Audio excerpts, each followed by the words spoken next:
that name, just.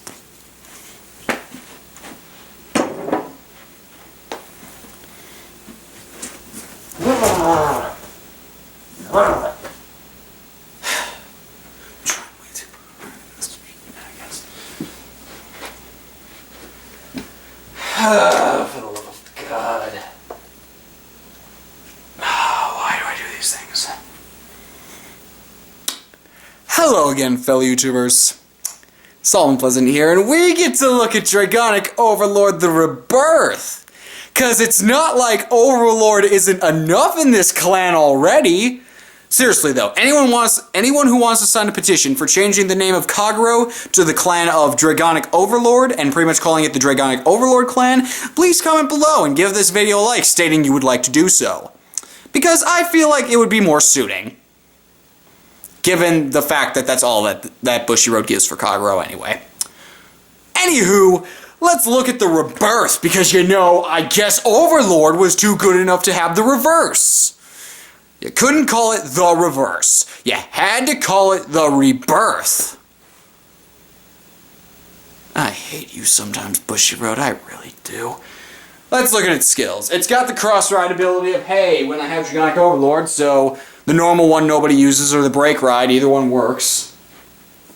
I get +2. I'm also a Lord. Yay. It also has the really long limit break ability of Axe Limit Break 4, Counterblast 1, choose one or more of your Kagero rearguards and lock them.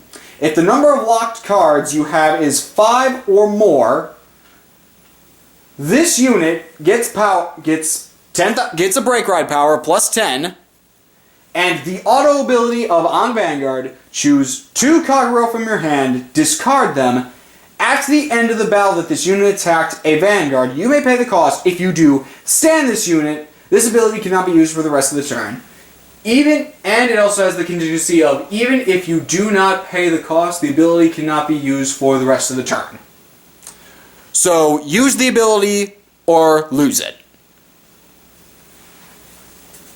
So, let me just kind of get into some statistics about this. It says lock 1 or more in order to get that skill. So say you're facing Omega or any Link Joker deck.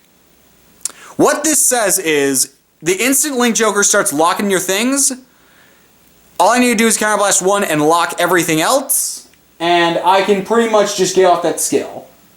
Except I lock less. So, unless you're facing Chaos Breaker, I guess that's fine.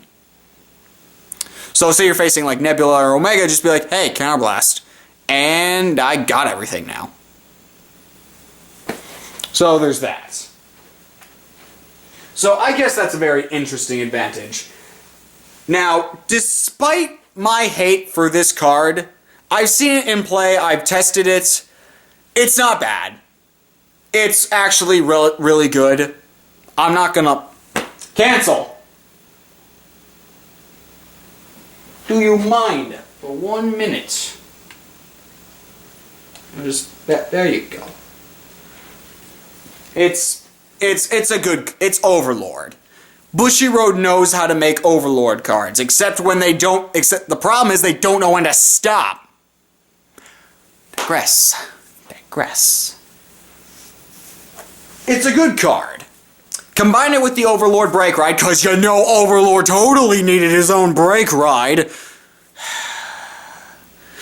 Okay, I'm just gonna get this out there. I think this is a good card. It's not that I hate the card. It's I hate the fact that Overlord gets so much crap, and yet nobody seems to care about that fact. That Overlord gets so much junk. That's the problem I have with Overlord. Not this card, because this card actually does require a lot of effort and a lot of, you need to fight for this skill. You really do. So, I like that this Overlord tries. Granted, both of Overlord's cross rides try.